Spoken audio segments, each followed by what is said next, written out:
Waiting. Oh, I'm here. I'm here. I'm playing the starting song through the microphone. Classic scuffed stream. It happens. I'm trying my best because I'm also doing the going live stuff on the phone. So if it cuts out, I'm sorry. It's because I can't hold it that way. Oop. The entire time, so it's close enough to the microphone to pick up. But we're trying our best, lads. We're trying our best.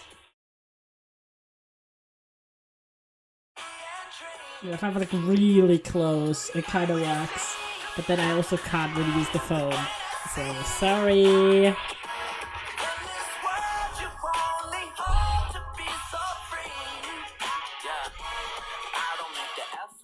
Just like my Zephyr, hit you in the chest while I'm playing checkers, peeling back the layer, you see the tear, show you the peaches cause nothing compares.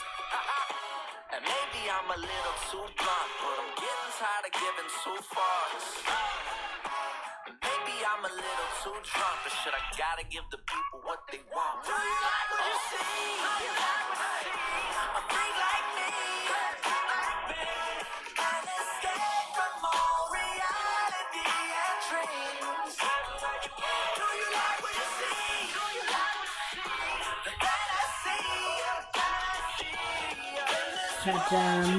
Cat jamming.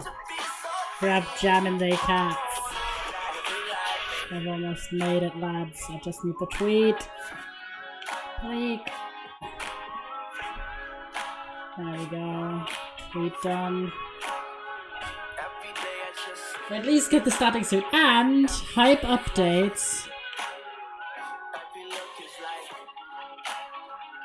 Hype updates. I did have the alerts and the overlay fixed.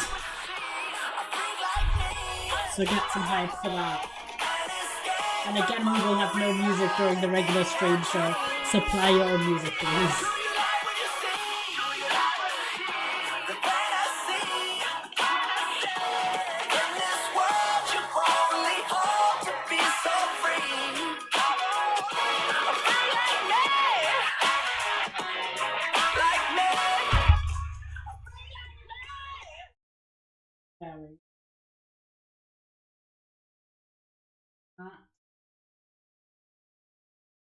There we go. Hello, hello. And as you can see in the corner, we do have the overlay back and we do have the alerts back. That up.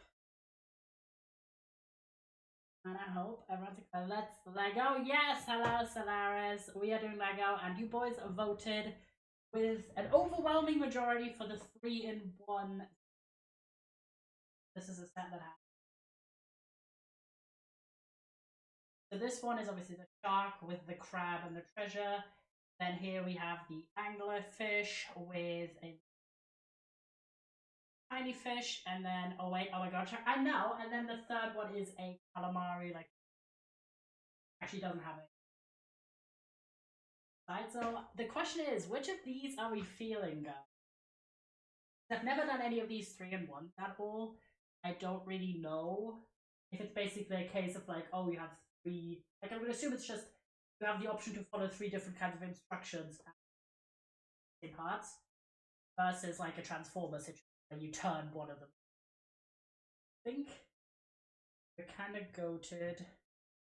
Why? But the question then is, which one do we pick? I didn't give you that option.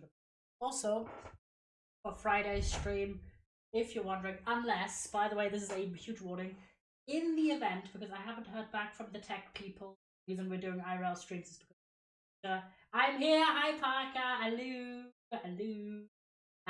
The reason we're doing IRL streams is because my laptop's in repair, and the repair people haven't gotten back to me yet, so we did schedule 2 streams this week, one being another Lego stream we did yesterday. No. And on a Friday, we've got at Diamond. Oh, yes. Now you can see the tiny one. and we're gonna do that on Friday. However, in the event that I somehow get my computer back before Friday evening, I actually gotta do a lobby that I've been planning for a game. I will let you know on this. I was hoping that they would call me back already, like either yesterday or today, but they haven't. So it could be, but I've talked to my family, and then in the end, that's done for pick up on one of the 2 days that I'm at work. They will pick up the getting more like it is a very shiny cat, and it's like diamond pen, 40 by centimeters. So this would be like starting, not fit. But yeah, and then today obviously. But yeah, you guys gotta decide. Do you want the shark and the crab? Do you want the fish and the tiny fish, or do you want calamari or situation? Your mic's going in and out. Yeah, there's just like a level that is not fixable in the setup because yeah, I'm sat a bit further from the microphone away. I'm still relatively close, but not as close as I would be when I'm sat at my normal setup. Side desk. I slightly move a little bit closer. There is just an element of having to cope. I'm using the same boom mic that I normally do, and it is just not infinitely. Bro just catnummed the mic. I'm already really close. Hopefully this is slightly better. But yeah, so there we go. Let me move this down. So we got this angle. But while I'm working on the Lego, I'm probably gonna lean in more over, so I'm a bit further from the. But we do have the alerts and the overlay today. If you boys wish to test the alerts, you can by resubscribing to the channel. Or using your free Twitch Prime. Court. But yeah, it should be fine. The alert box again. Yeah, so I was hoping to have already heard back from the tech people, but I haven't. That kind of sucks. But yeah, in case we do get him back sometime this week before Friday evening, I will do the lobby on Friday evening that I had planned. If not, we're doing the diamond painting I should do. Sad my Twitch gift card is at home or what I would know. No, what the fuck, a Twitch gift card? I didn't even know they made any. Yeah, so kind of a bit of a despair moment with this computer situation, but alas, we do have some stuff like more Lego. And you guys have also voted for the diamond painting, of course. So we do have some stuff I can do while I'm only on. If you're wondering, the reason we're doing IRL streams only is because I have only a laptop which gets overwhelmed even running Spotify while streaming. That's too much for his encoder. So you know, gaming streams are a complete no go. I mean, unless we want to do mobile streams, I feel like that's not really the vibe, is it?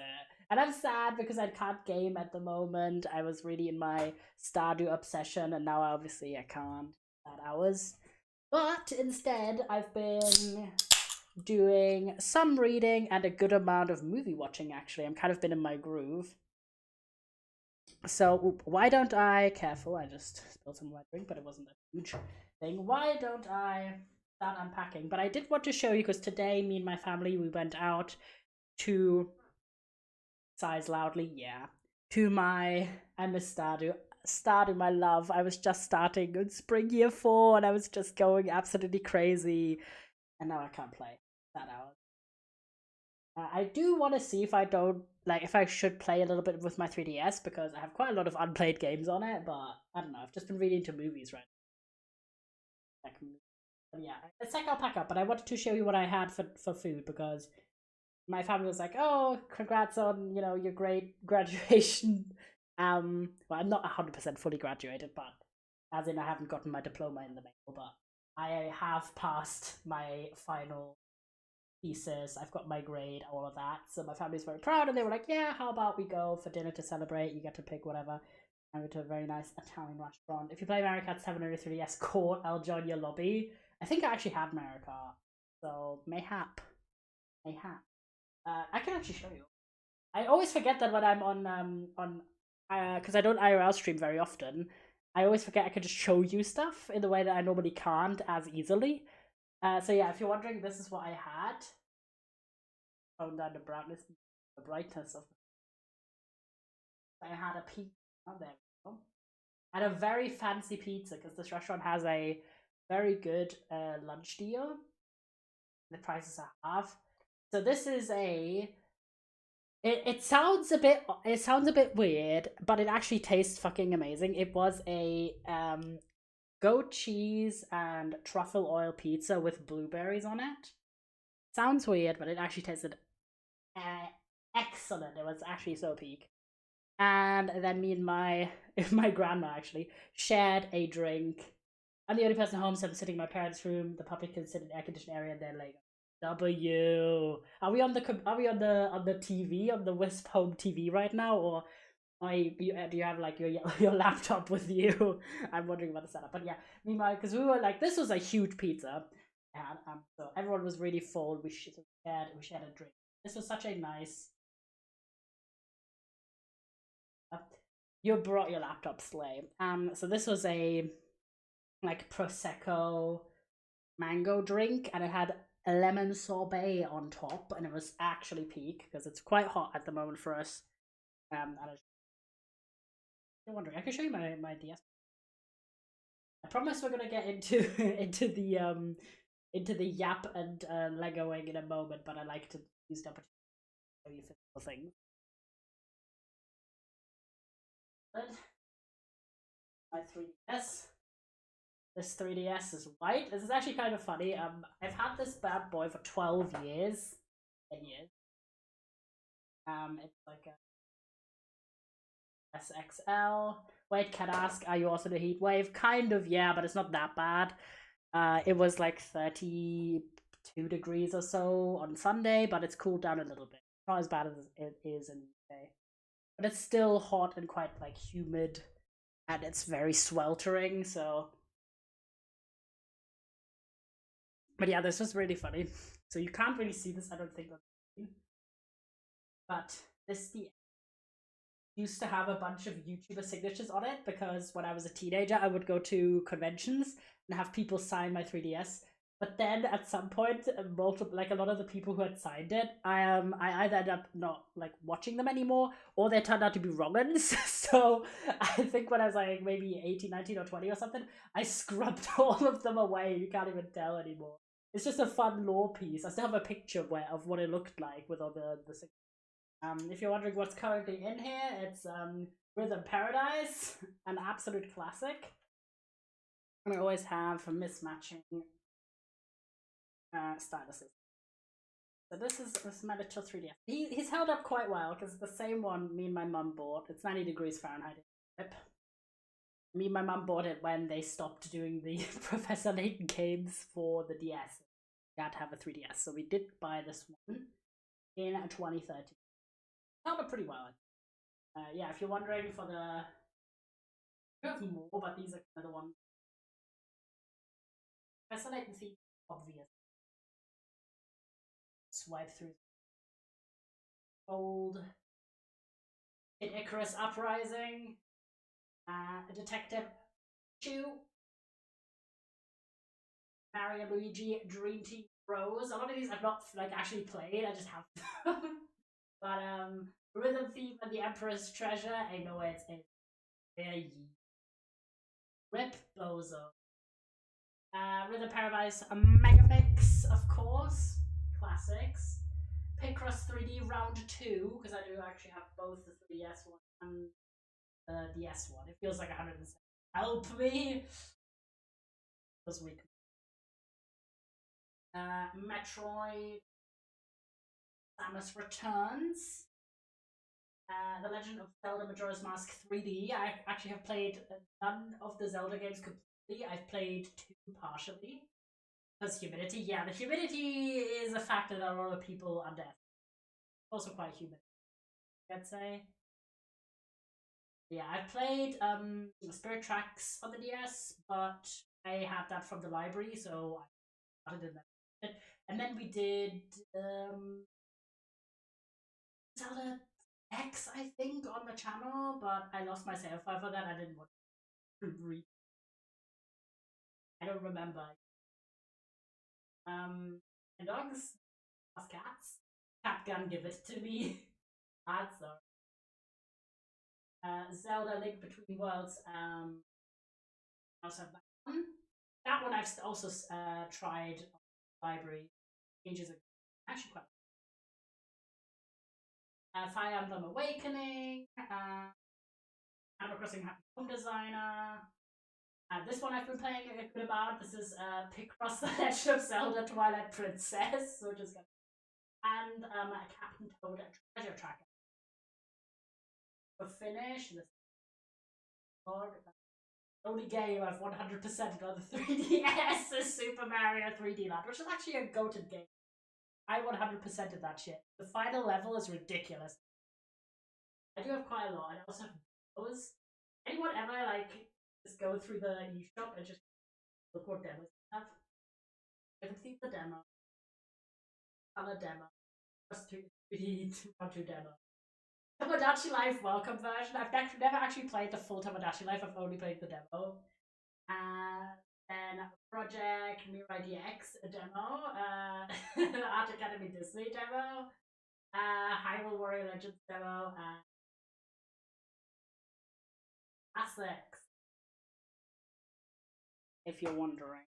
But the problem is, I don't have the setup to really effectively stream this, even if I wanted to, because I'm not one of those people who has a 3DS game capture kind of situation. Because I know those things are ridiculously rare. Anyway, that was the 12 DS. Let's unbox this. But have we decided which one we want, guys? I've been waiting. Do you want the shark? Do you want the anglerfish? Or do you want calamari? What do we think, guys? This one has a crab.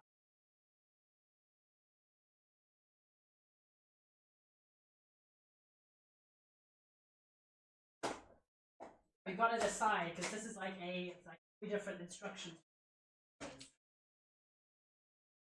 This one, Jack Kraken, Jack Shark. Okay, I have some shark. Here's the shark. I feel like you guys want the shark, right? Because it's basically 3 instructions.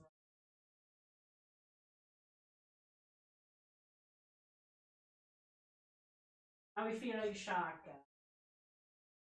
Shark's kind of. I can always, of course, do the other one. Shark, okay. Overwhelming shark of both. Let me unbox. So yeah, as I mentioned, I have been watching because of games.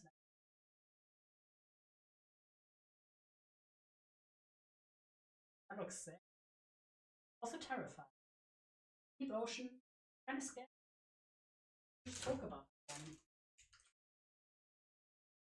So yeah, because I can't do game, I can't work that I normally would, or not really doing the thing. Sharktopus. Oh my god, is a shark octopus? That is. I've been going crazy on these to just kind of do some things. Let me know if I'm still audible enough. Does Yellow's voice keep cutting off other people? It probably is because, let me see. Honestly, I could try something. Let me see. Because if this is a slightly more permanent setup, the reason I didn't want to remove my microphone from the arm was because I thought it would be a more temporary setup, but because they haven't gotten back to me with the computer, I'm gonna really briefly do some readjustments. Let me get on this. Because if you don't know, hold on, if I sound a bit strange, it's because I'm bubbling about with the microphone. The main reason that I don't remove the microphone from the boom arm too much is because it normally doesn't fit. It has to have a different valve thing around the actual microphone. Please mute the mic. Okay, way too dying. Sorry, I'll be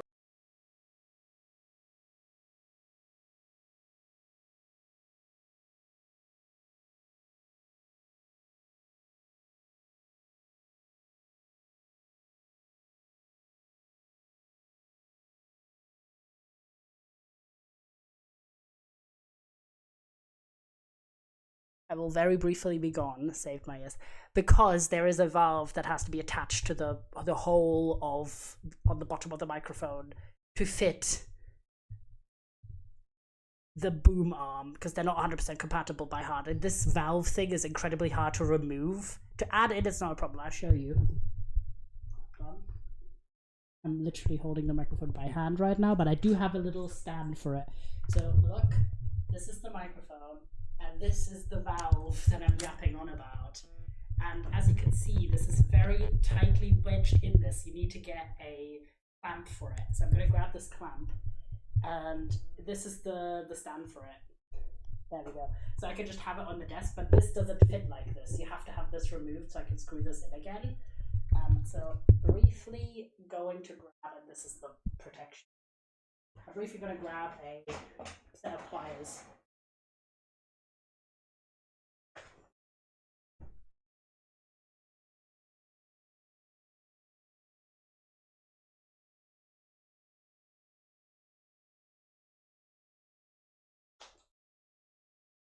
Funnily enough, I actually forgot about the whole situation needing pliers. So I actually bought a pair of pliers one time when I was in the UK. So I have this set of pliers.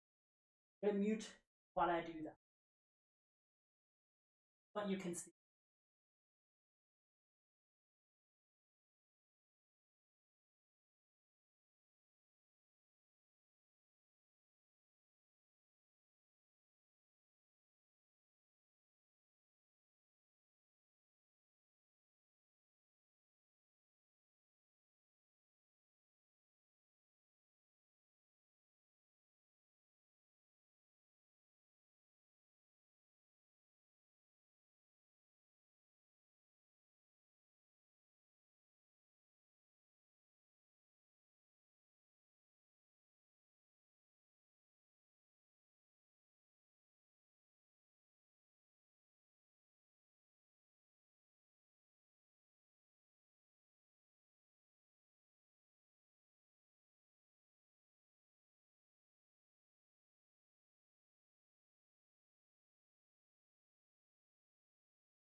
Hold on, there we go, I'm holding.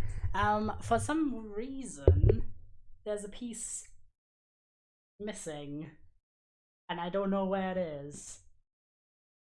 So I've been looking, I was like, where the fuck would this piece be? Because it's, wait, I'll show you. This and this does not fit together randomly. And I'm like, huh? Normally this fits together, so clearly a piece is missing, but I don't know where the piece is.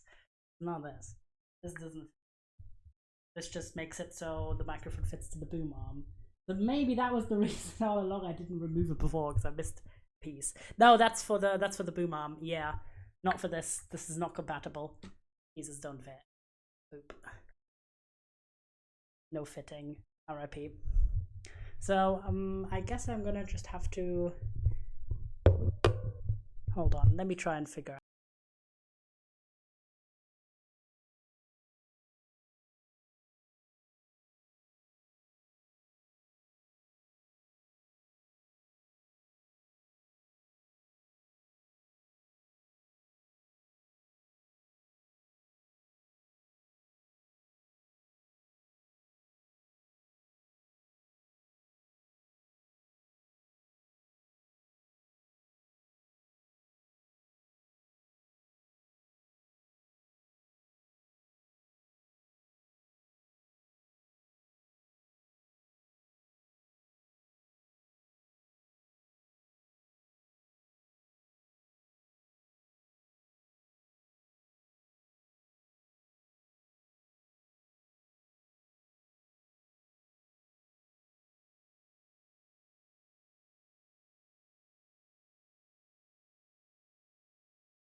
I've solved the mystery. Do you want to know? It was very stupid. Hold on. I'll hold the microphone by hand. So, this is what happened. Basically, this piece here, which is, if you're seeing this, this is the stand, right? This is the little leg thing. It was screwed on the wrong way around. That's what happened.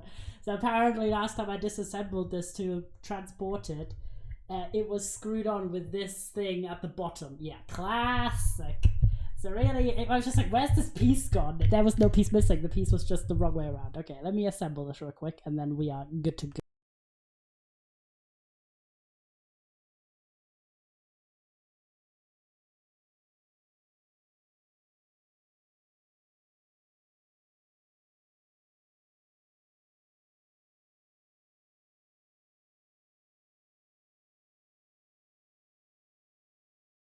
And boop, because look, now this is the microphone, so we can have him right by me, right below the view for you. So this should be a lot better and consistent sound. Let me know if I'm now way too loud. But okay, there we go. Piece gone, and the boom arm can go on the side. Yeah, because of the whole like having to screw this thing into the bottom of the microphone and like screw it out. I don't like to remove the microphone from the arm too often, but right now I feel like this is a better solution to make it a bit better quality and a bit more consistent, hopefully. But let me know if it still cuts out, because then it's a different issue. We are dropping also 0 frames, which is really good, and we should be able to be the goats throughout. So let me put up page for myself and then start removing. As established, we have this little mat here, which actually has these little trays that are meant for paint, but we are using them for little tiny pieces. May have been blessed with this beautiful noise and not needing to work hard to hear everything. I'm glad that it's a lot better now. Also, yeah, I hope you like that we have the alerts and the overlay back. We don't have the normal intro. I could get the file probably from my emails, but since the whole situation with the sound is also kind of iffy, I'm like, okay, you know, is it that important that the intro is as good as normal? I don't think it is at the moment. There we go. I'm just plopping these in these little containers, because it's actually quite nice for the tiny pieces so they don't get lost. Fun fact, I did actually lose the piece of milk in the container for the Moo Bloom bucket, because while I was transporting it, it like fell off, and I don't know where. But thankfully, they had a replacement piece, so I just plopped in the replacement piece. Thank God for Lego's overabundance of pieces. Actually saved. There we go. Bag 1 emptied, saved. Yeah, so because I can't do video games and I don't have my computer, I've just been watching a lot of movies. And so I've continued that since I last saw you boys. I finished watching Moxie, which was a cute little movie. It's a movie about feminism. It was cute, you know. I'm just gonna dump the rest because the containers are full. There we go. Let's make a bit of a workspace for having all of this at the top. And the good part is we're still working on the silicone, so things are still not going to be super slippery. Okay, I think we're making a crab based on this. Excellent. And yeah, also no background music because my computer cannot handle having Spotify open, so please play your own background music. And I hope you are not too bothered. I think we're making the crab right now. Crab o'clock. Yeah, so it's quite a cute movie. It's about this girl who kind of doesn't really know the direction in her life until a new girl comes to her school, and also she finds out about her own mother's like sort of riot girl, rebellious past. That inspires her to kind of start this feminist movement at her school to fight the sexism in there. And it's like a cute little like high school movie. Like performances are pretty okay, all things considered. But it's also not that deep. It kind of tries to address a lot of different topics that are part of feminism, like especially in an intersectional way, but it doesn't necessarily go to the depth as it should be in those topics. Also, the main character sucks. She's the least interesting character in her own movie, which is a problem. And actually, the new girl that arrives is called Lucy. I loved her, and she should have been the main character for real. And it seems it was like a weird choice for, like, I understand the movie was written by Amy Poehler, so she also has a role in it. She plays the main character's mum, and Amy Poehler is a blonde white woman, so it wouldn't have made sense because Lucy is a black girl. It wouldn't have made sense for Amy Poehler's character to be able to have the same role she has in the movie if Lucy had been the main character.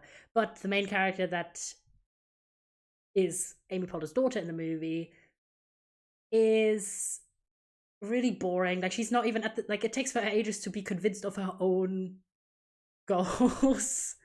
Like, she kind of literally is like, oh, I don't know what to write for my college essay. I don't know what I care about. And then she's like, sees her mum's past rebellion stuff, and now she's like, oh, maybe I should care about feminism, maybe I should care about women, and then she just takes ages to kind of really get around to it.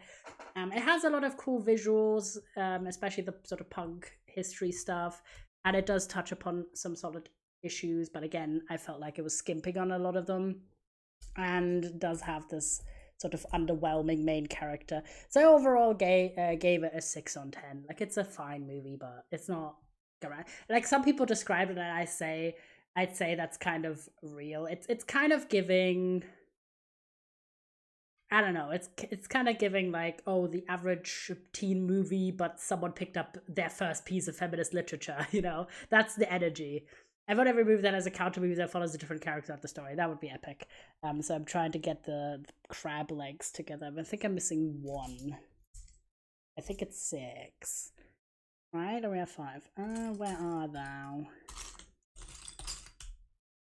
It's these teeny legs. But these, I think, are the crab front legs, but these are tiny legs. Where's the final leg? Where are you?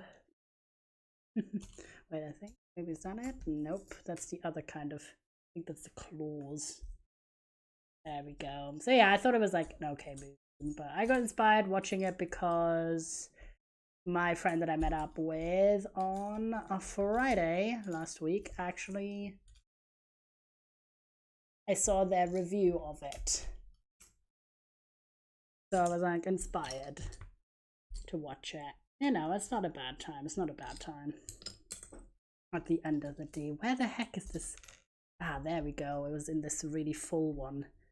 Found it, and now we need to get these that almost look like Lego arms, like this, because this is where the crab legs are gonna get in, and then they get plopped in like this. I think is really funny. There we go. Now let's grab the rest of them. So I watched that, and that was on Sunday. So I finished it after stream. And I'm also continuing my You'll Be the Death of Me read. And now actually the death has happened, the titular death. So, drama. Huge drama. I don't know, like 50 pages in or something. And then yesterday, I did watch the new episode of Last Week Tonight. It was actually quite good. I was kind of scared because it's an episode about generative AI, and I'm like, where are they gonna land? Like, I know I've watched the show for many years, but you know, sausage. But it was actually like the title really gave away the position that the show took, and I shouldn't have been like worried because the episode title is AI slop. And it talked a lot about sort of that pervasive spread and how a lot of platforms are infested with it and shit. And as someone who isn't a Facebook user and has never been a Facebook user, the numbers that AI slop gets on there fucking terrifies me. It's like, what the fuck? They're saying that some of the stuff gets like 50 million views, and I'm like, Jesus Christ. And my review of that episode, because I use an app called TV Time, which for like my TV reviews after Ragey. I know, it's actually fucking evil. And after the other app I was using went out of business, and my review was, it's like funny and also infuriating how in not even 20 years we went from boomers going, you shouldn't believe everything on the internet, to, oh my god, look at this very real cat, look at this incredibly real image that's 100% happened. And I'm like, what the fuck has happened? Like, actually, what the fuck? That's so crazy to me that it's like the same people kicked over. And they were like, don't believe what you see. People will just fake their identity. And now they're like, oh my god, I cannot believe Jesus made out of bread is real. And I'm like, what the shit? Society. We need another one. I keep losing, like, not losing, but like missing one piece. And it's so evil. I'm digging through the pits, and these are tiny pieces. And then I was kind of feeling nostalgic. After that episode, no, but generally I was feeling a bit nostalgic, so I did some rewatches. And I started Hermie when Yellow is a bread Jesus. I know. Can you believe it? I mean, I saw a picture, so it must have been real.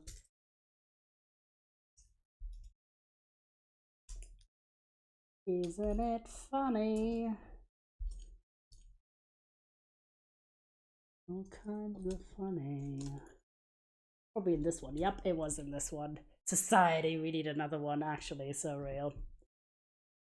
And then I was like just scrolling, and I saw that this movie was actually going away off of Netflix, and I was like, oh no, I wanted to rewatch it, so I decided to rewatch it. There we go, we got the crab with the legs. The legs have emerged. And now we need the little grey balls on top. I think these are for the pinchers, I'm gonna assume. Say peacock and no one bats an eye. Clueless society. True. Who up truing. Alright, there we go. Getting along with this. That is so true, my man. That is so true.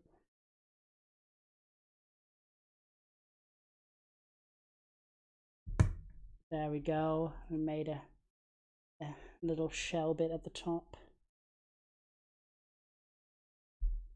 And then, so I watched a movie from my childhood. The 2001 adaptation of Emil and the Detectives. Blah, blah, blah, blah, blah. So true.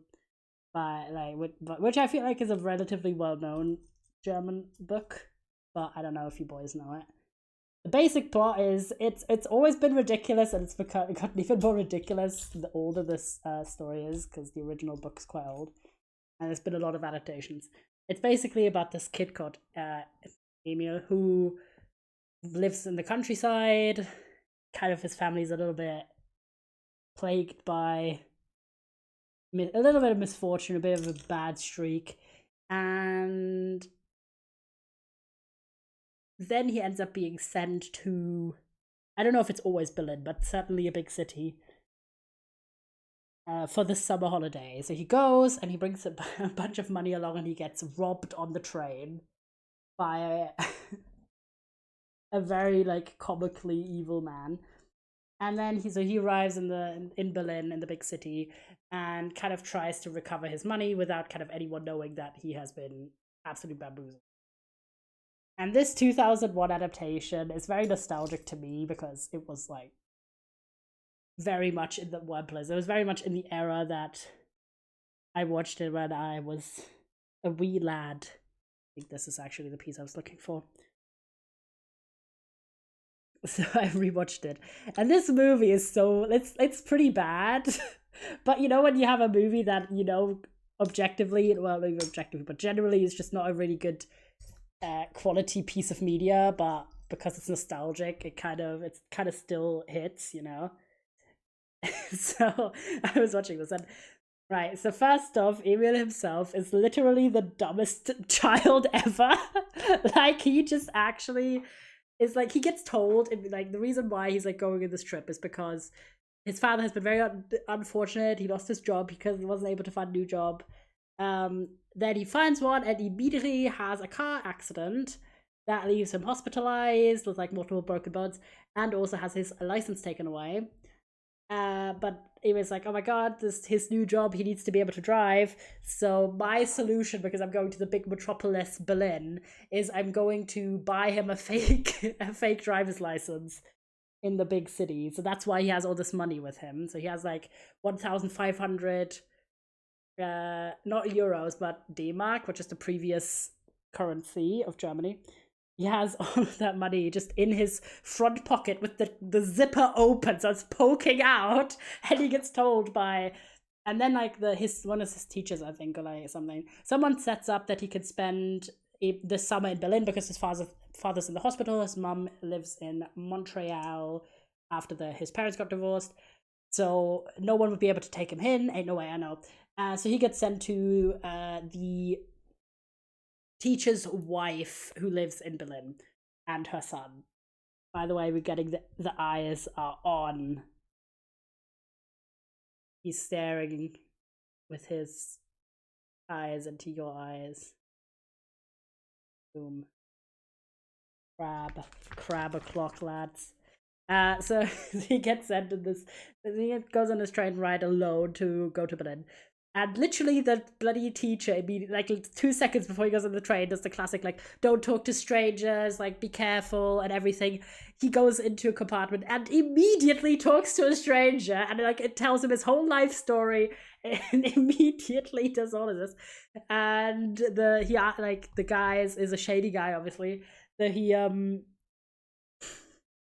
asks the guy if he knows anywhere to get fake driver's licenses. The guy like does a call, blah blah blah, and then Emil, the dumbass, not only like again told his entire life story, revealed that he's carrying like 1,500 DM, like Deutsche Mark, with him, by not having it tucked away properly. And then he accepts a drink from a flask from the guy to quote unquote celebrate, which is obviously drugged. And I'm like, bitch, how the fuck did you survive until you're like, he's like 10 or so in this instance.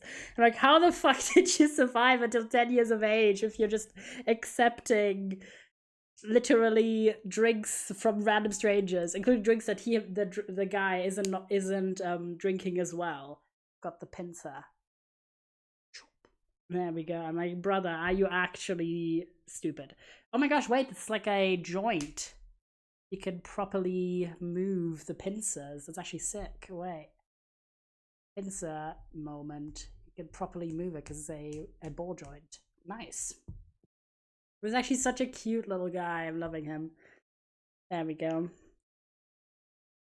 But yeah, so obviously he gets drugged, he wakes up, and the money's gone. So he then decides to go on this quest to, instead of like, you know, going home with the lady he's staying with or anything, he's arrived here, People City. Hi Addy, I'm yapping about a movie I watched, rewatched, called Emil and the Detectives, which is a very classic childhood movie for me. I hope you're doing well. And we're making shark. Well, right now we're making crab. Making the crab and the shark. Yes, sir. Oh, shit. Something dropped. I'm also here, Luck. Hi, Aether. How are you, goat? This has escaped containment. I'm chilling. Yes, sir. Excellent. Up, chilly manilying. So we're doing this. But yeah, so he arrives and he immediately goes on pursuing the guy who robbed him by the way. Who's a full ass adult, and he's a 10-year-old. And during this pursuit, he meets, like, he stumbles upon, he's like hungry, he's about to steal food from a restaurant, and he gets caught by this girl called Pony. I don't even know what all of these names are in English, by the way. This is a German movie, and I did watch it in German. I don't even know if it's available in English. And oh, there we go, wrong way around. So she catches him. She's like, "How dare you steal from my father's restaurant?" And then he explains immediately to this child he's just met again the entire story of how he was robbed in this whole plot, including his plan to illegally buy his father a new driver's license. But okay. And this girl is like immediately on board. She's the coolest character in this. She's like such like a huge tomboy kind of character, and actually slays. Like, it's actually so great. I think I just installed this the wrong way around, but it's fine. There we go. Got the pinches on. Ta-da! Ta-da-da-da-da-da. He's here. He's ready to take on the world as a little crab guy. Wait, let me try and bend his legs about evenly so he can... Maybe not. Maybe he's meant to just be completely flat. There we go.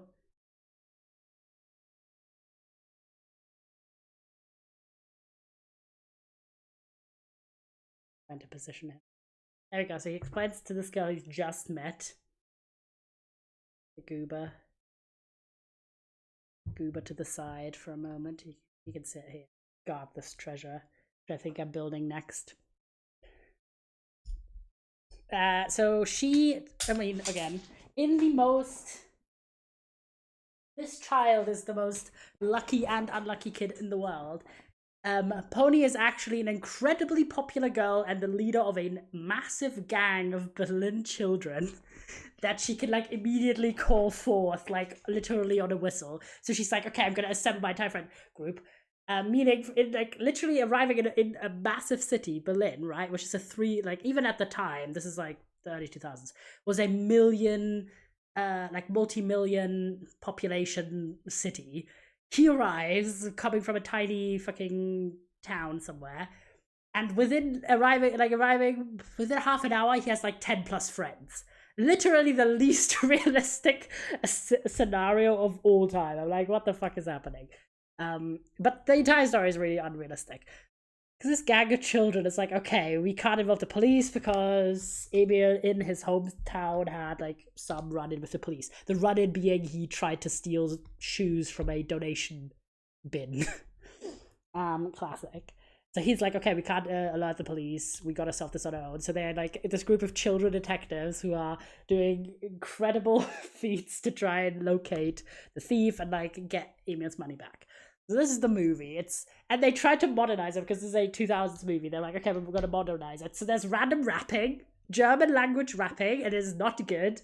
I don't know what the fuck they want about, but nothing good. None of the children actors are any good at all. They're all really awful. And normally I'm not someone who particularly finds most child acting to be noticeably bad, but this is noticeably bad. I'm like, what the fuck are you doing? What are you doing for real? So wait, I think we can tilt the box kind of hype. There we go. Now it's tilted. We're up tilting they box. Oh my god, we're gonna get treasure in there. Yes, get some treasure. Excellent. And we need some gold coins. There we go. So there is pursuit. The children are really, really poor actors, every one of them. And then also they do this introduction scene, which is actually a fun scene where they're like, where Pony is introducing all of her friends. And this is 2001 Germany, right? And they have this group of 10 kids that get introduced by name. There's like a bunch of other children, but they're never introduced by name. They're just like randomly there. And I'm like, okay. So they have this comic, and it's like, okay, it's like a bunch of like regular kids except two, the only two children of color in the main group. One is a Romani child who's literally called the G slur. And I'm like, what were you on about? And then they have a Turkish child whose nickname is Kebab. I'm not kidding. I'm like, what the fuck were they on about? Yes, like that was, they were so for real on this. Like, what the fuck was going, like, German 2000s movies, they were just on some shit. Like, what the fuck are you doing? Actually, for real. I was like fucking gobsmacked at that. And the thing is, the Romani child is actually one of the main characters. Like, he has a lot of screen time. And I'm like, dude, this is bad. Like, it's rare to have any Romani representation whatsoever, so it's like nice to have some, but like not like that. And it's like, what the fuck is going on? For real. Okay, let's put the treasure in. There we go. Treasure has been added. So that was kind of crazy. Acting's really poor. It's like, there's some funny scenes, like the kids sneak in a hotel and Pony pretends to be like a rich upper class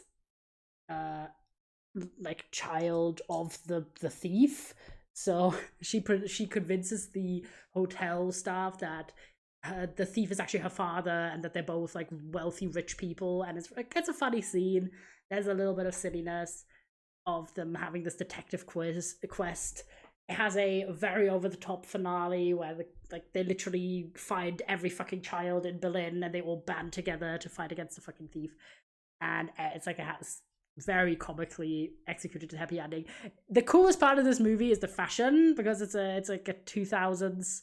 They were trying to go for like urban fashion, so everyone has like quite cool clothes, like that baggy hip hop esque vibe that they were trying to go for. It's actually quite neat, and I'd say actually fits 2020's fashion quite well.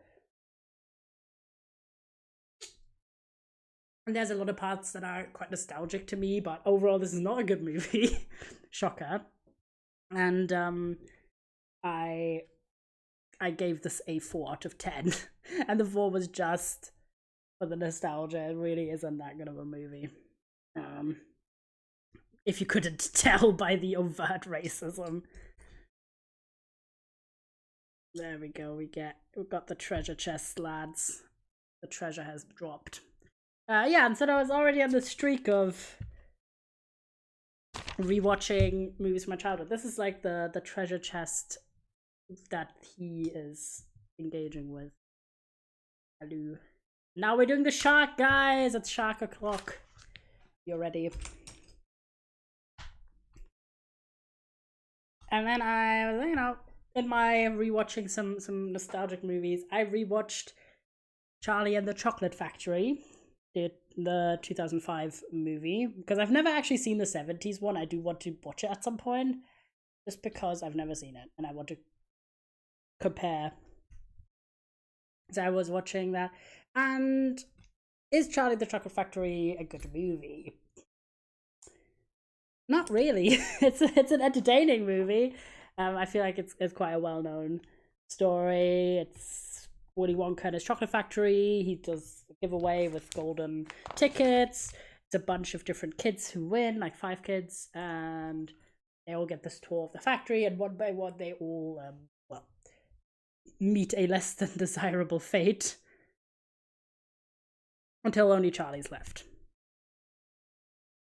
And this particular version is very bizarre. It has, in my opinion, I think the design of the factory is really cool, and I think the CGI is still quite fun, despite the movie being 20 years old. And it has very fun, catchy songs. I did rewatch it in German, so I don't know how good the songs are in English, but in German they're quite good. And there's some really fun and strong performances, especially by Charlie's family, so I did like that. Willy Wonka's character is very weird, but not necessarily. It's kind of an interesting choice they made for how to portray a very lonely, weird character like that.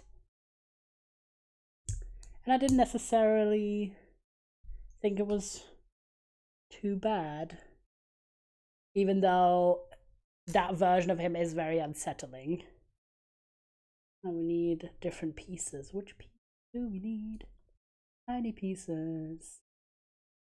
Tiny triangles. Art thou? Yeah. Excellent. Not you. Trying to get a second one.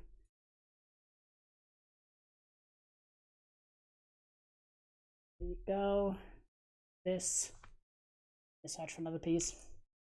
But one thing that I didn't necessarily, one thing that I stood by because I didn't like this as a kid either, is that I hate, like, I like the backstory that they introduced Willy Wonka's character, how they do it with all this childhood flashbacks, but I hate that they've resolved the conflict between him and his dad at the end, because the whole, you have a relationship that's being portrayed between a parent and a child, and it's clear that the parent is abusive, and then you have the resolution of that to be, oh, but secretly the parent loved the child all along, so it's happy ever after. I'm like, I just don't like that as a resolution.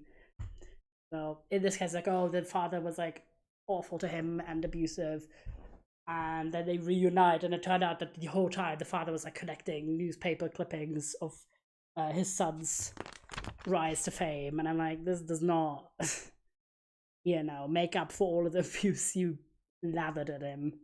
Like, I should be so serious. So that was a little bit of a part that I always hated about that movie. Then one thing that I also found weird, but definitely stood out more as an adult rewatch, was this Mike TV's song. Everyone else's songs are relatively well done in sort of targeting what made them kind of susceptible to this particular failure, where they get tempted. I get tempted is maybe the wrong word, but they get pulled into like the machines, or they kind of end up disqualifying themselves. We just need to learn that person has a secret reason for the things they did does not make the things they did okay. Yeah, like in that movie, it's like, oh, his father was a dentist, so he's like was like, oh, concerned about his teeth health, but that doesn't mean you get to socially and emotionally abuse your child and have them be incredibly isolated their entire childhood for that reason. I'm like, what? Making the inner bits of the shark right now. Sharking it up. But yeah, so all of the songs are relatively well fitted to the characters, except Mike TV's one, because they kind of go for a very generic children is making TV, like TV is making children dumber song, which makes no sense because Mike TV's character is, he's a rude and very violent kid, but he's not stupid. He's the most, like, one of the most smart characters in the movie, in terms of like scientific knowledge. So it makes zero sense that they chose that song for him. I don't know if in the original they did, and that's just like the German translation went for this. So take my commentary with a grain of salt, but with the grain of, I did watch a different language version of it. But yeah, so that was like the combined traits. One thing I didn't really pick up on as a kid, but definitely picked up on this rewatch, was that multiple characters, specifically Augustus and also Violetta, kind of have either being fat or becoming fat as a punishment. And I'm like, maybe this is a little bit shit as a message. That something must be negative or wrong about you if you are fat as a person. I'm like, that's not great. That's not good messaging. So that was my rewatch. I also gave that one a 4 out of 10. If you're wondering about the previous ratings, since these were rewatches for Emil and the Detectives, I actually put him up from, it was previously a 3. I did put it to 4 because I did like the fashion, and it was also fun to see Berlin in 2001. So there's a lot of really cool environmental shots. So slight upgrade. And then Charlie and the Chocolate Factory, I downranked from, it was either a 5 or a 6 previously to a 4, because again, that weird fat phobia was just weird, and I did not care for it. I did not care for that note. And then I did one more rewatch. I was kind of like, it was basically me going for a quest of trying to find a movie that I can rewatch that actually is fun and hasn't aged abysmally. This thing poking out. Oh, I think I have to push that entirely through. Okay, I do. Fully pushed through, and then now we got these little grey bits that we need to put around these.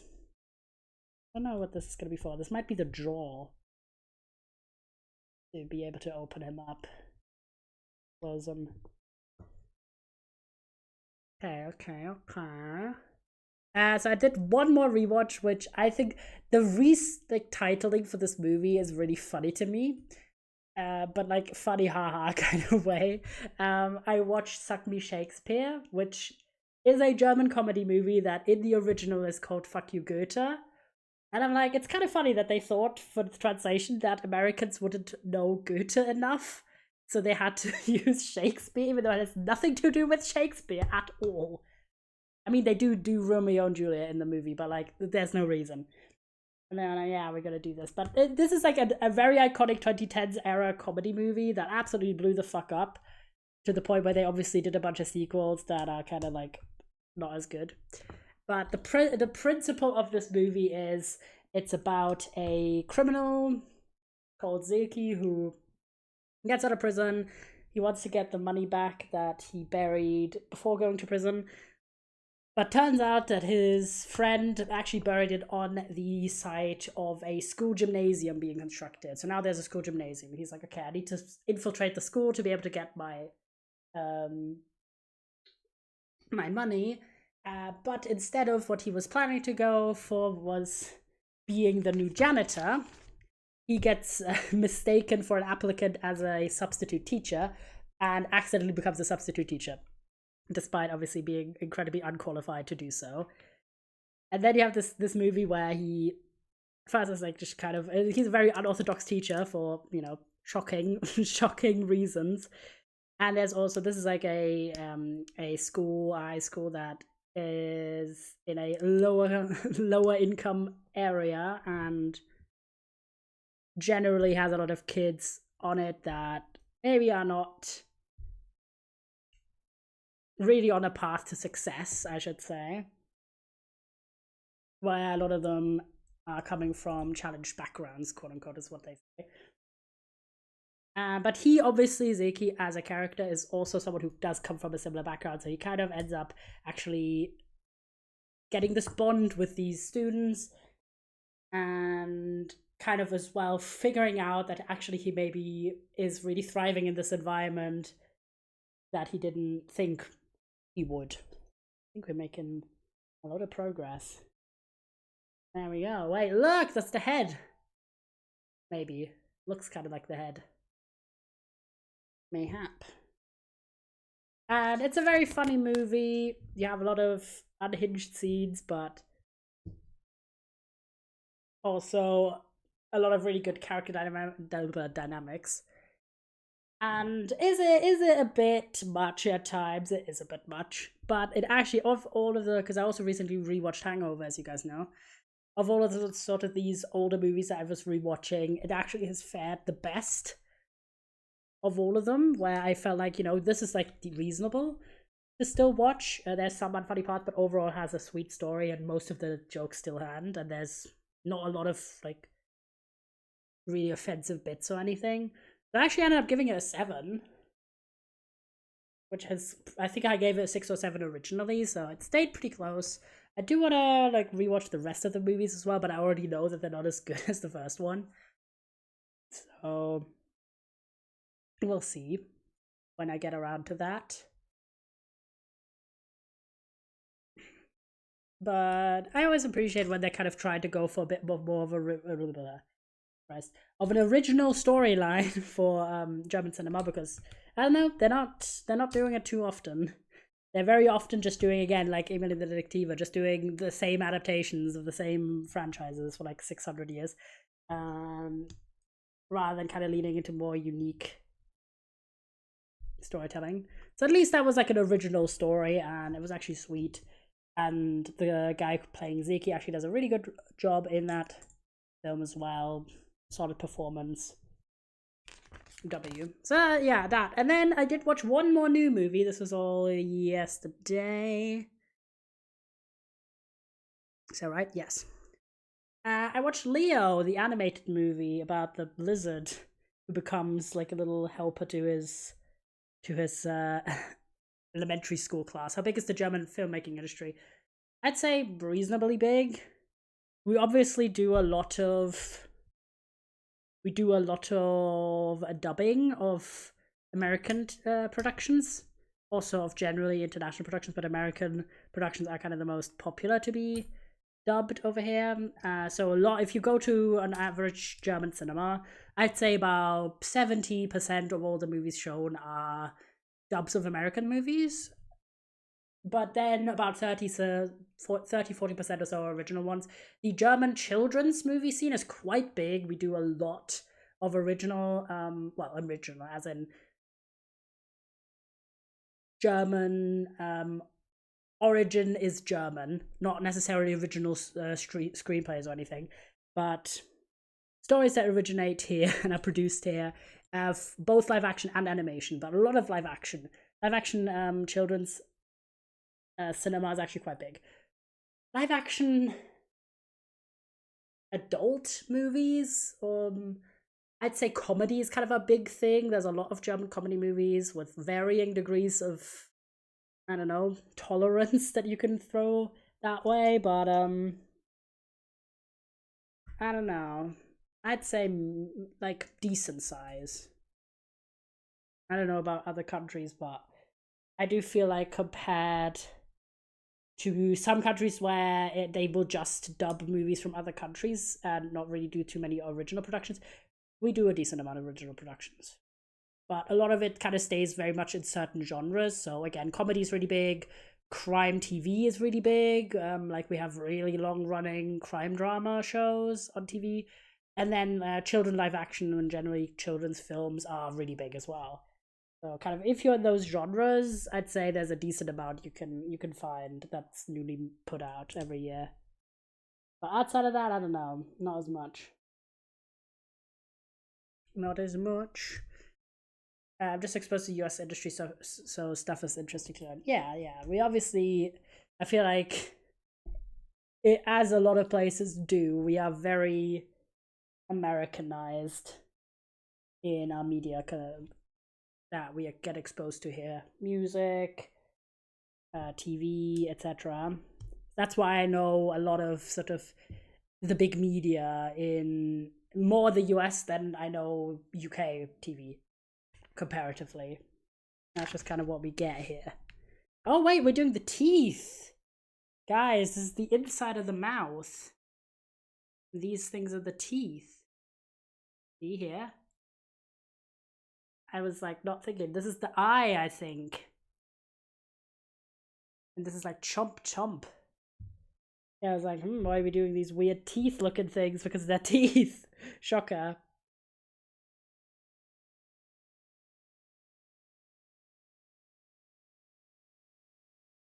We got teeth. And we need these white parts. Oh my god, we're getting chomps. What the heck? Guys are getting chomped in this Twitch chat yet again. And then we're getting... Look at this. Oh my god, I'm getting chomped, oh no. But yeah, we got all the teeth here. This is the side. Chompers. Chompers are here. What the heck? What the heck? There we go. But yeah, Leo, that's the relatively new animated film. It's a few years old film with, it's like a buddy duo film about a lizard and a turtle and their classroom pets. But then the lizard kind of finds out that, oh yeah, he's got only a year to live until he sort of his natural, like his species lifespan has been reached. So he then is like kind of determined to make more of an impact with the world, and he starts talking to the children in his class and kind of helping them with their problems. And it's kind of a sweet, cute movie. It has this nice buddy comedy dynamic between the turtle called Squirtle and Leo. And you have some cute scenes. it just has a bit of a comical villain who gets too fast of a redemption arc, and also basically the core of the movie is Leo giving advice to these kids. And I thought some of the scenarios, Squirtle was a good choice. I thought that was quite fun. But yeah, some of the advice that Leo gives and some of the scenarios that get presented, I kind of solved a bit too easily, or like not. Oh, you're talking about Leo? I can't hear very well. Yeah, I talk about Leo, the movie. I thought it was cute. I thought it was well. Elio. Oh yeah, fair. I did want to watch that as well, but I haven't yet because it's just in cinemas, isn't it? I really need to have more friends to go to the cinema with because I don't think I have too many friends that like the movie going experience. Which fair enough. Pixar might be redeeming themselves. I heard a lot of good things that Elio has been quite sort of well received. And I'm glad. I want more original storytelling. And I think, I don't know, the animation. I always say that the animation, generally the movie scene should take notes, but then you see how the How to Train Your Dragon remake, the live action one, is set to be the most financially profitable movie of the franchise, and I'm like, well, we're so cooked. It's so Jova. It's so Jova because for every time we get like the wild robot, or we get a flow, we get a fucking Minecraft movie with love, or we get this Strange World could have done better, but the advertising for it was bad. Also, Strange World is kind of a mid movie. I'm sorry. I just hate how they handle generational conflict in that movie. It's fucking stupid. Sorry. But yeah, Wish has I watched it relatively recently. I watched it this month. I haven't seen it, so don't trust my words. Yeah, no. Strange World is, I just thought the story, like, it visually it's a gorgeous movie, but the story core of it is really weak. I think we've got the core teeth done now. Look at that. Chomps. Now he can be like fingers are getting eaten. There you go. Looking strong, guys. Looking strong. But yeah, Wish. I watched it recently. I watched it this month, I'm pretty sure, and it was not a great movie. It was a shame, and I was mostly annoyed about like there's too many characters. They don't give enough depth. The villain is too comical. The songs are decent and fun, but very forgettable. Kind of a mid movie experience. But what I really did like, unexpectedly, I thought it was going to be mid, but I actually liked it a lot, was Elemental. I cried watching that movie. I thought I would find it mid, but I actually really liked it. But Leo was cute. It wasn't life changing. I just felt like they have a character in it that is talkative. I love Elemental, the ads for Batu. Yeah, where they were like highlighting that little shrubbery guy who has a crush on Ember as if he was a huge part of the movie, and he's kind of like that classic comic relief character when he's not in the movie for like 95% of it, or like 99 actually. And they completely focused on just the romance, but honestly the core of that movie is the generational immigration storyline, and that one was literally heart-wrenching. Like in the finale with Emma and her dad, I fucking cried. I was like, oh my god. Actually devastated. And I'm sad that the marketing fucked it. It's so good, Sag. The marketing absolutely fucked that as well, yeah. Because I'm like, I don't need every movie to be like life-changing, I'm glad to have some movies that are kind of like 6 or 7s out of 10s. Like they're just a fun little time, And yeah, so for Leo, I didn't like that they have like the talkative girl, like the lessons like just talk less, like, and also that the solution of one of the conflicts in the movie is have her talk until her like the enemy is bored enough. And I don't know, I just felt like some of the advice was a bit like over the top, or ill-fitted. Which, if you're doing a movie that centers around advice giving, maybe could have been a bit more polished. But I thought it was cute. I gave it a 6 on 10. Oh my gosh, we're adding a bunch of stuff. Yeah, and then I've also been watching a lot of movies that we have on DVD, just because they're convenient and I don't have to rely on stuff being available on streaming services. So I watched Django Unchained. and I thought it was kind of mid. Okay, kind of mid. Might be because I don't like westerns in general. Not a huge western guy, but I was like, you know what, I'll give it a shot. It's a very long movie. It didn't need to be that long, and I was already like, there's something about it is a bit weird. And then I was already like, something about how they portray violence in this movie doesn't really sit well with me. And then something about like the dialogue and language use. And then I've read some reviews by people who discuss this a bit more, and I was like, you know what, I kind of agree with this.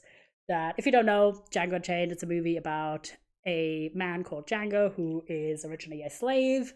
He is then freed by this German white bounty hunter who recruits him to also be a bounty hunter, and the two of them bounty hunt together, aka murder people. And for Django, the quest is to rescue his wife, who's being held as a slave on a plantation. So the core topic is very much slavery. But you have this very weird blend of super comical violence of these shootouts and basically all of the bounty hunting stuff, which kind of leads into like funny absurdism. But then you also have a lot of very like explicit, raw violence targeted at slaves. So there's like multiple scenes of people being whipped. There's a scene of someone being ripped apart by dogs. And I'm like, well, this does not fit together, you know? Funny haha shootout and then like the horrors of slavery do not match. You also kind of felt like weird because it was like lingering on these scenes. I'm like, don't linger on this. You can convey this without it feeling kind of like that. And that's not to say about the amount of N-words in this movie. Yes, it is a historical movie, but I like some people counted it as like somewhere between 113 and 127 uses of the N-word in this movie. And then obviously predominantly by white characters, but also by black characters. I'm like, that maybe, I don't know, that just kind of just maybe freaking Tarantino, a white man, isn't the right person to make this movie. Just have you thought about that one, you know? Like the performances overall are pretty good, and it's obviously got stunning scenery, but I did not gel with it that deeply. So I gave it a 5/10 for the interesting character dynamics, and also it has the rare honor of the German bounty hunter called Dr. Schultz is actually one of the few. This is the bottom jaw, by the way. One of the few characters in American movies that I've seen that are supposed to be native Germans. And when they speak German, it's obviously an American accent. But in this case, the actor who played, because I think he's actually German, but I'm not 100%, but the actor actually sounds German.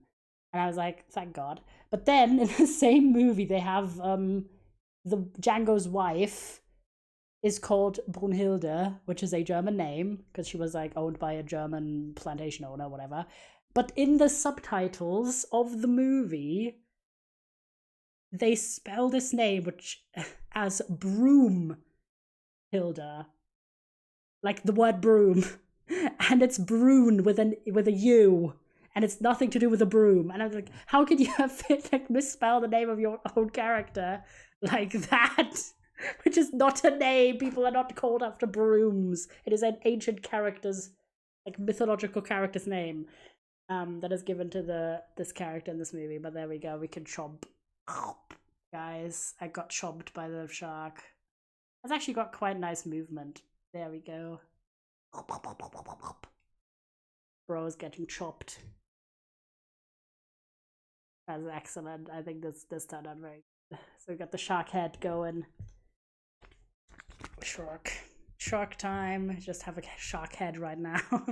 Doesn't look like too much, but I think we're doing the fins now. So yeah, I didn't like it. I felt like it's an overhyped movie, but it wasn't like an awful experience to watch.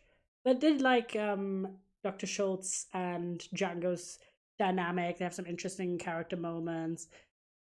There's some really cool costumes and scenery and setting. Like the vibes are good, but kind of didn't like how they engage with the core topic.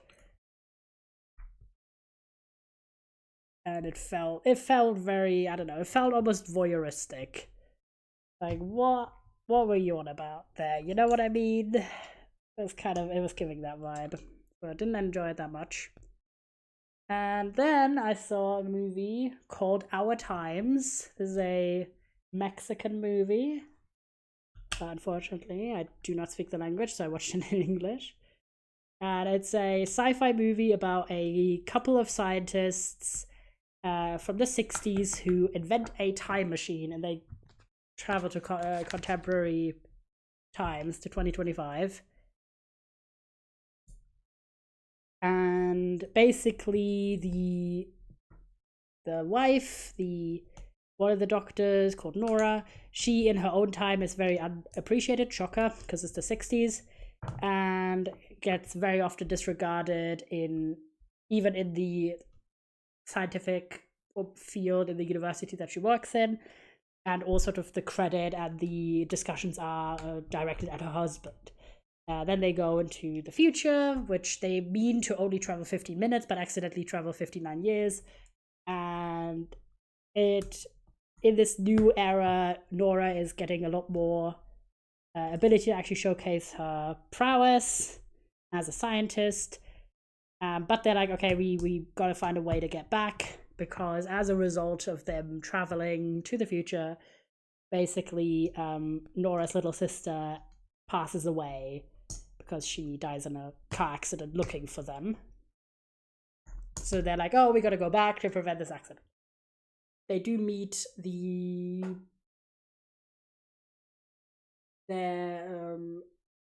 Nora's sister's child and grandchild, so they meet them and they look at the world and everything. But it's very much like a movie that tries to explore, obviously, things like gender equality and the impacts of sexism, but it goes about it in the way that's really bad.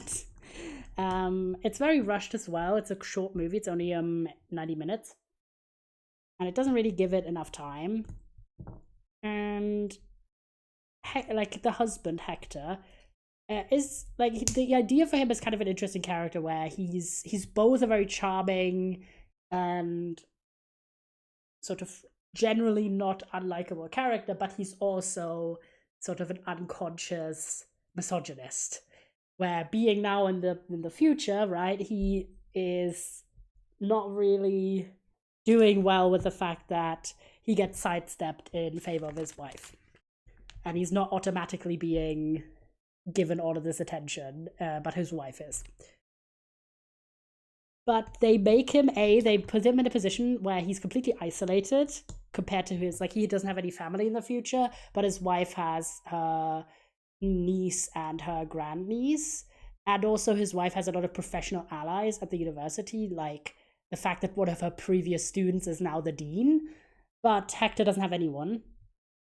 And they tried, like, this idea of him having like of trying to portray that not like misogynists aren't some mythical evil demon that no one could be, but that misogynist behavior can come from anyone, and that even likable people can be misogynists. I think that's honestly a good story beat and an interesting thing to explore, because very often bigoted behavior is presented as some sort of nebulous class of people who commit this and every other person doesn't. Meaning, when someone is doing something harmful and they get caught off for it, they're like, but I'm not this, because they think like misogynistic behavior is associated with a particular class of people, like good person, bad person kind of situation. And then that makes them feel like they cannot actually be called out for any controversial behavior in that way, because they're not that kind of person. So I think that the idea behind it is actually quite good, but they make him to be the most comical misogynist. Like, he literally does like a women right comment at one point, and he's like super comically like randomly shifting towards this more misogynistic behavior when he isn't that misogynistic in the 60s. And I just felt like that was handled very messily. And they have this conflict. And it was already, I was not liking how they portrayed this. I thought it was not subtle enough. Or like not subtle enough, but like, I guess not more not really realistic enough and not told with enough care. Then there's a bunch of like slightly off-key jokes where I was like, this seems a bit flattening to the issues. And then they were like, okay, I was already not liking this movie. And then this is spoilers for the finale of this movie. So if you want to see it for some reason, it's called Our Times, the Netflix movie. I was like,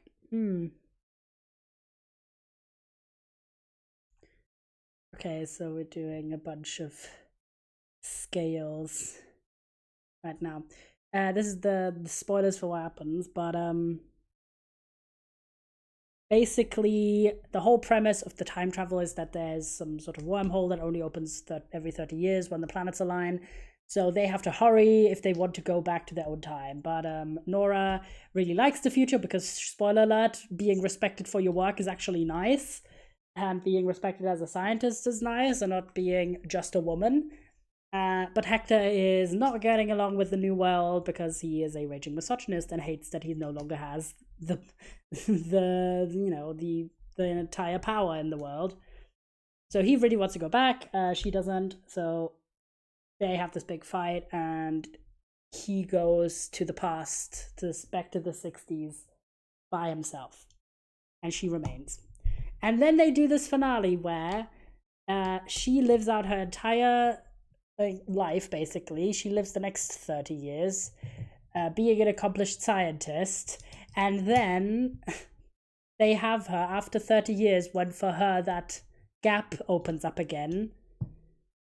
They have her travel back to the 90s, which is 30 years after for Hector, so they could live out the rest of their days. I'm like, why the fuck would you ruin her character by having her crawl back to a misogynist? What is the story? I was so upset about this finale because I was already not liking this film. By the way, we've got the torso. And then they were like, yeah, this is a good decision.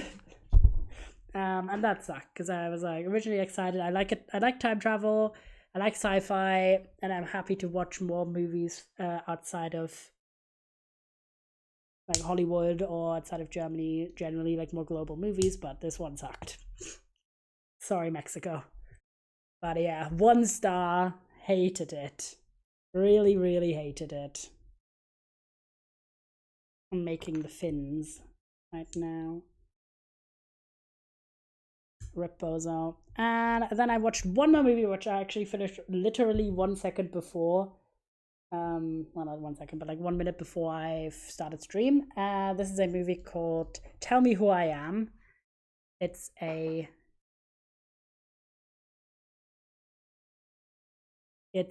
documentary, and it's such an interesting one. I was kind of originally when it started, I felt like it was a bit slow, and it is kind of a slow movie in general, but it was really worth it, I think. Puppy Cried will be back, of course. Pet the pups. Look at these cool movabilities that this has, because these are again ball joints. You can move the fins all of the ways. I'm actually super impressed with the amount of movement points this shark has. I'm very happy. And also, obviously, the crab also can move its legs and its pincers as well. So this actually has a lot of playability, I think, compared to the Minecraft sets, which most of the parts are very staticky. Like not very static, but like a very unmoving. But this here has a lot of points of movement, and I'm very excited about that. There we go. But yeah, Tell Me Who I Am is a documentary. It's about two twins, and one of them lost his memory in a motorcycle accident when he was 18 years old. So he doesn't recognize anyone in his family, anything about his life. The only person he recognizes is his identical twin brother. And so for the next several, like almost 2 decades, basically the brother is the one who he goes to ask questions about his life, and who ends up being his resource for. Oh, this is the little fin at the top. Oh, I made 2 of them accidentally. Fin at the top. Didn't mean to do that. Oh, where's this the wrong way? Oh, like that. To make this fin happen. Ta-da! Fin. Okay, this is also... I don't think this is the right way around. Right, let me try and fix this. So this way... Wait. Hold.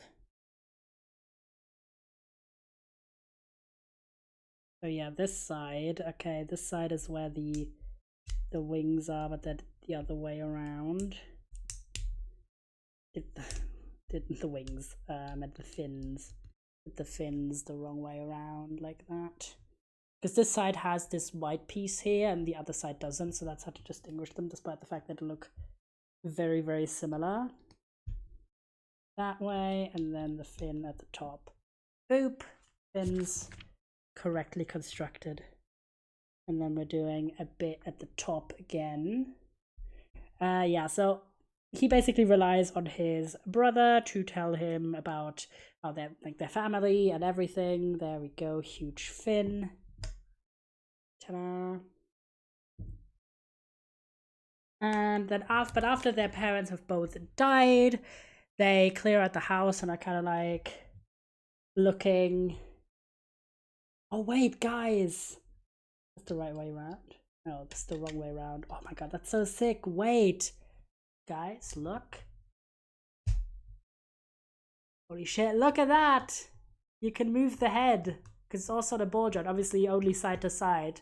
But that's so cool! And then you can also do this, obviously.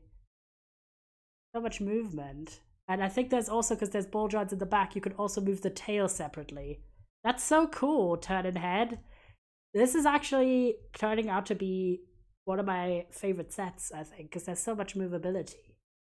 My other favorite set is obviously I like the car a lot. But I think this might be my second favorite. Just because, and obviously when you get bored of it, you can configure it to be one of the other kits, one of the other sets included. There we go. Yeah, so they try, like, they're emptying out this this house, and they keep finding a bunch of strange things.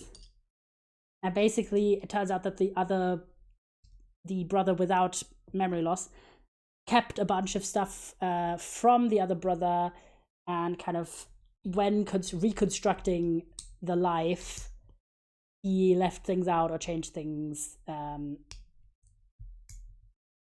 rather than like be 100% truthful. And it's like there's like, oh, dark family secret. If you don't mind spoilers, Boss Champ, it's called Tell Me Who I Am. I really like this. I gave this an 8 on 10. I think if you do want to watch it, maybe listen away, because this does give me spoilers. So the narrative that gets constructed about the family is very much that they're classic, like, normal family, but actually the father was very, like, distant and had a temper issue, but the mum was really the real villain there, because she was sexually abusive to the twins when they were younger.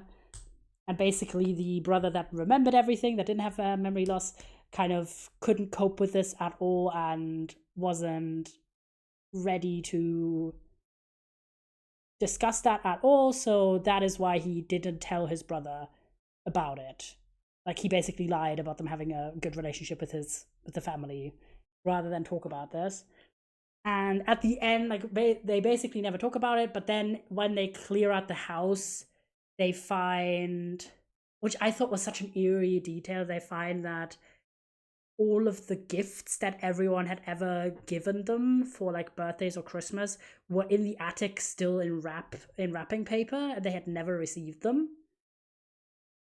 Which I'm like, that's so eerie. Imagine going to the attic to clear out the house after your parents have both died, and you find something like that. That's already super unsettling. And then they find, like, a hidden cupboard, and in the hidden cupboard is a picture of them as children, naked, with their heads removed, so it's just their bodies, which also pretty traumatic to find, I'd say, if you are a person who doesn't know this about your life, or even if you know about this about your life. And basically, that leads then the brother who had the amnesia to ask his twin if the mother was abusive towards them, because this was in the mum's room.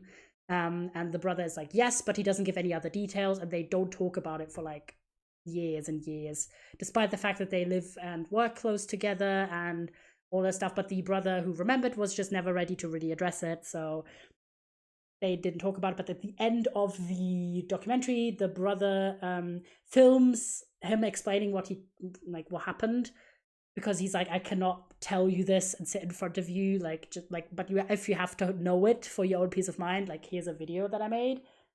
So that he talks about it and what happened, and that kind of leads to them finally resolving this thing that's been hanging over them for like most of their lives. And it was very like, it's a very slow going film. It's an hour and a half, but it doesn't have a lot of just like sort of still shots, a lot of sort of,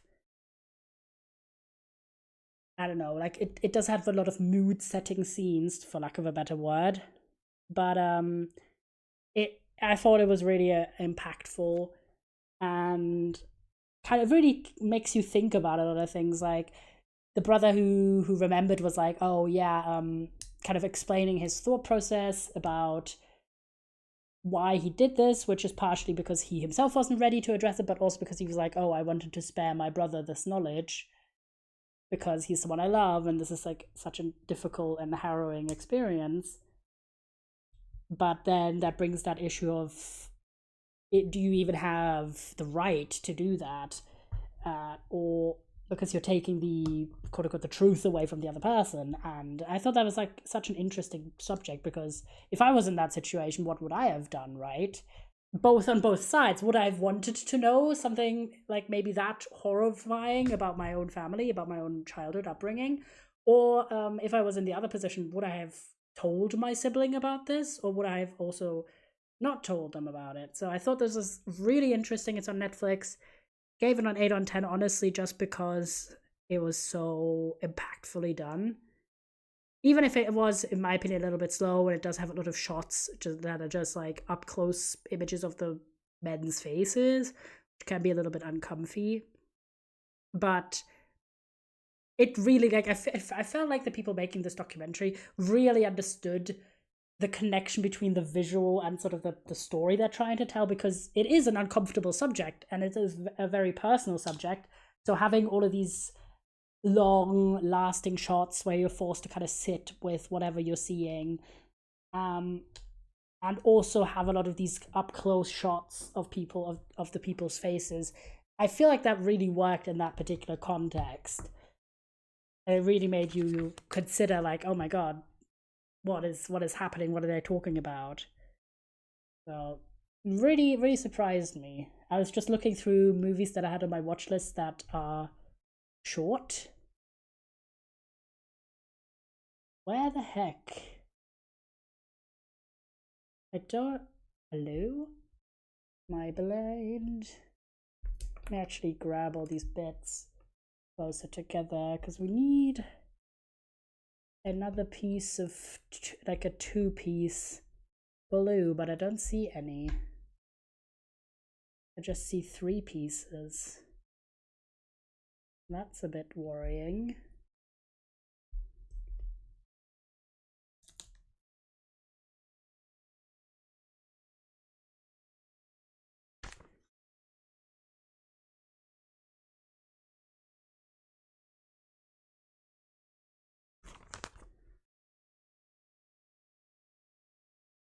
Yeah, I'm a bit baffled because the piece is missing.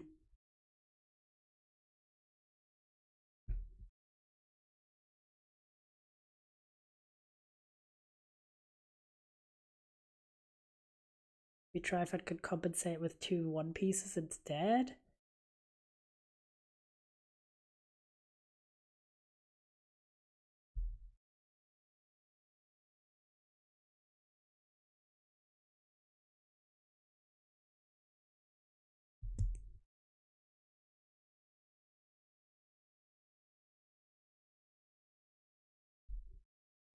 Okay, 2-piece.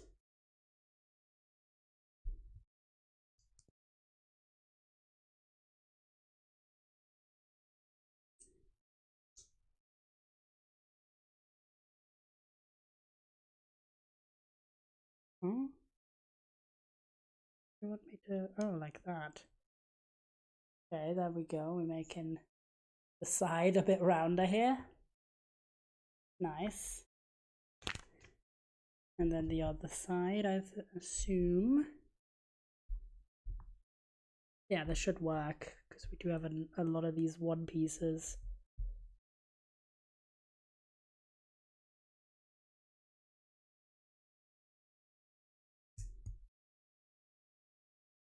White piece. And that bulk happen all around us. Excellent. Now keep that blue. And then all of these bad boys, I think.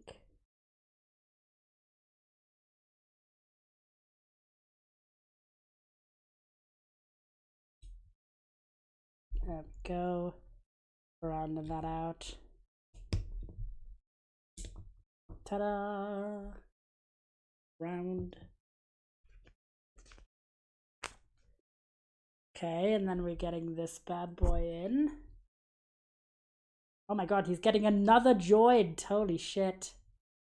Be careful that I'm slotting him in. But look at that! Another joint has been added, so you can move the head and you can move the booty, and then we're gonna have the final tail end, I think. Alright. Let's go. Okay, I'll put him here. So I'll see him while I build here.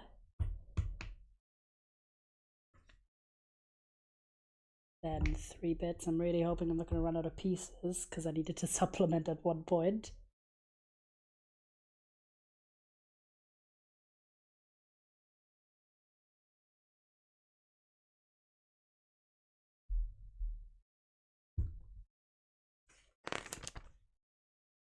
Okay. Another bit here. Okay, we might actually, oh my god, it might actually work, but I don't know, not 100%.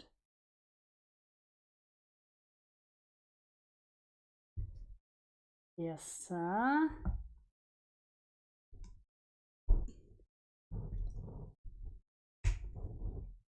Oh my god, he has a lot of movement in the final tail bit. Look at that. He can go here, here, and then a lot of movement in the final tail. The full ball point in the back, and it's not obstructed by the corners of something. But yeah, I can curve him fully. It's quite cute. Okay. Is he... Oh no, we might not have enough bits. Oh, this is just... Well, I see where the bit was went that I was looking for earlier, because this is already assembled for some reason. This piece. Why? Very weird. Oh. Found where that thing is. I guess we're gonna have to do some de-assembling here. The only thing is it's a bit difficult to disassemble without like breaking shit, but we should be able to retrieve that part with not too much difficulty.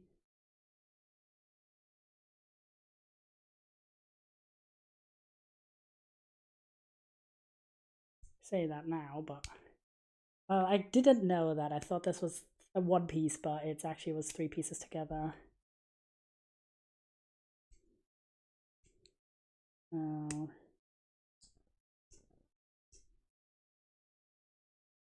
There we go, and then this was this piece. Not specific, these two. I do have like an official remove the Lego piece remover, but I'm too lazy to get up and get it. It's in another room, but who gaff? Not me. Just playing it really quickly. Bash, bosh.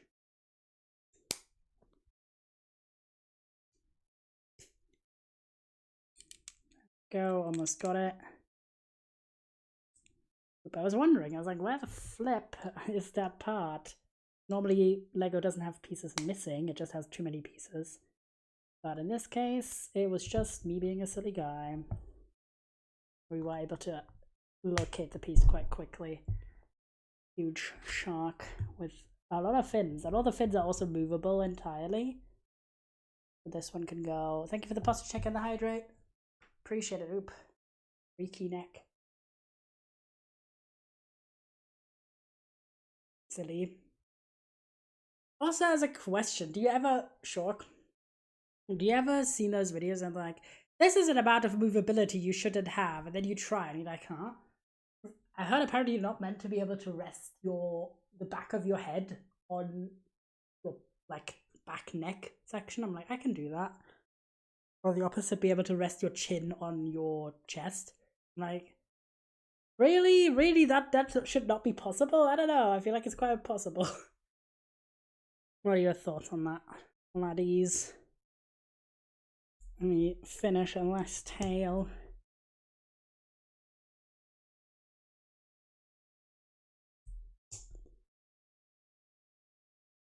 Oh, is this a... Ah, I see. Wait, what? Is that really? Oh, from the side. Fully possible. Look at that. Got a proper fin now. Ta-da! And you can do a lot with that, actually, as you could twist this entirely around. A lot of articulation here, and then solid articulation on this bit, and on the head, and obviously on all of the fins. And you can open the chomper. Guys are getting chomped. Bro, literally IRL chomp. There we go. And that's the spare pieces. Not too bad. Not too bad. I always do it like this. I grab one of the more intact bags from the set and then put the bits in and have them in the chomp. Damn, you did misspell the word chomp. What the fuck? Imagine that. Yeah, then I grabbed, there we go. Then I grabbed the carton with all of the instructions. Of course, in this case, it's even more important because you can make multiple versions of discs. And then I keep all of these in the box as so. I'm not like a crazy collector, but I'd say like reasonable. There we go. That was today's stream. So you can sort of have him lie on the side if you want to display him, which I think is quite neat. He does have a bit of support from his fin. Or you could have him open jawed like this. Actually, such a cool set. I'm very happy with it. There's obviously the crab as a friend, and then you have the little treasure chest, which you can have like this or tilted forward. So kind of neat. This is a bit weird because it's like loose in here. That's a little less secure than I'd like, but still quite cute. And yeah, that took us a little less than 2 hours. As I mentioned, I haven't heard back from the tech people regarding my computer. So I will keep you up to date. It'll be in the Discord if there's any news. Otherwise, I've had you boys vote, and obviously you voted for the 3-in-1 with the most votes, so I did it first. But that's one of the ones that had the second most votes was the Kitty Diamond Painting. So we're going to do this on Friday. That's at 4 p.m. BST.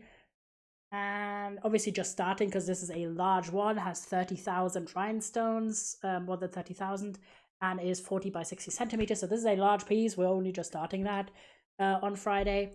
Except we're doing this on Friday, but if I'm able to get my computer back and it's functional and I can stream gaming again, we are doing a lobby for a game called Mushyverse. It's a board game that's mushroom themed. I got a lobby for that. We've been planning that for a while. So if we're able to do that stream, we're gonna do it.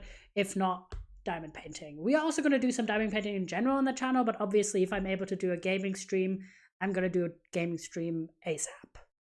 And also, I may do a stream on Sunday if I do have the computer back. Currently, I don't have it scheduled because we are essentially on supplementary schedule right now where we're not doing as many streams because all of them are IRL ones. But I will let you know. On Saturday, I'm going to Doctor Who watch party situation at my friend's house again because they're back and I'm very excited.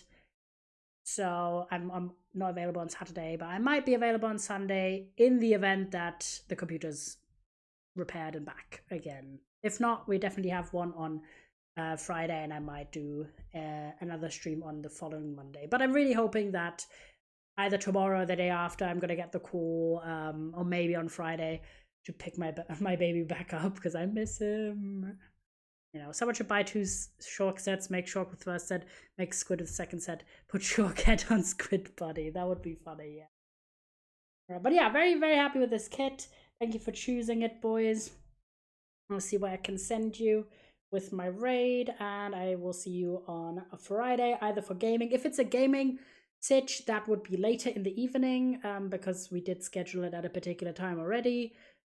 So I will let you know in the Discord how everything is looking.